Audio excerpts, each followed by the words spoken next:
நிறைய எடுத்துக்கணுமா, ஹார்ட்ல கொழுப்பு அடைக்காம இருக்க என்ன பண்ணணும்னு சொன்னா, ரொம்ப இனிப்பான ரொம்ப ஸ்வீட்டான ஒரு பழம்.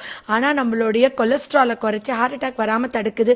இந்த சீசன்ல இளநீ நொங்கு சாப்பிடுறது எவ்வளவு முக்கியமோ அதே அளவுக்கு முக்கியம் நீங்க இந்த பலாப்பழம் சாப்பிடுறது. பலாப்பழம் அவ்வளோ முக்கியமா, இளநீ நுங்க அளவுக்கு இது என்ன பண்ணுது அப்படின்னா, இருக்கிற பழங்கள்லயே இது த குவீன் ஆஃப் ஃப்ரூட்ஸ்ன்னு நான் சொல்லணும். என்ன அப்படின்னு சொன்னா, ஜென்ரலா ரத்தம் டெஸ்ட் எடுப்பீங்க. ரத்தம் டெஸ்ட் எடுக்கும்போது கொலஸ்ட்ரால் சொல்லக்கூடிய கெட்ட கொழுப்பு எல்டிஎல் கொலஸ்ட்ரால் கூட இருக்கும். ரத்தத்துல ஹோமோசிஸ்டைன் அப்படின்ற ஒரு அமினோ ஆசிட் ரொம்ப கூட இருக்கும். இந்த ஹோமோசிஸ்டைன் கூட இருந்தா டாக்டர் என்ன சொல்வாங்கன்னா, உங்களுக்கு ஹோமோசிஸ்டைன் கூட இருந்தா அங்கங்க பிளட் கிளாட் ஆயிரும், உங்களுக்கு பிளாக் வரும், ஹார்ட் அட்டாக் வரும், ஸ்ட்ரோக் வரும்னு சொல்லுவாங்க. இந்த ரத்தத்துல உள்ள ஹோமோசிஸ்டைன் ஏன் கூடுதுன்னா, விட்டமின் B6 B12 ஃபோலேட் இந்த 3 சத்துக்கும் குறைபாடு இருக்கிறனால தான். இந்த ஹோமோசிஸ்டைன் ரத்தத்துல குறைக்கக்கூடிய ஒரே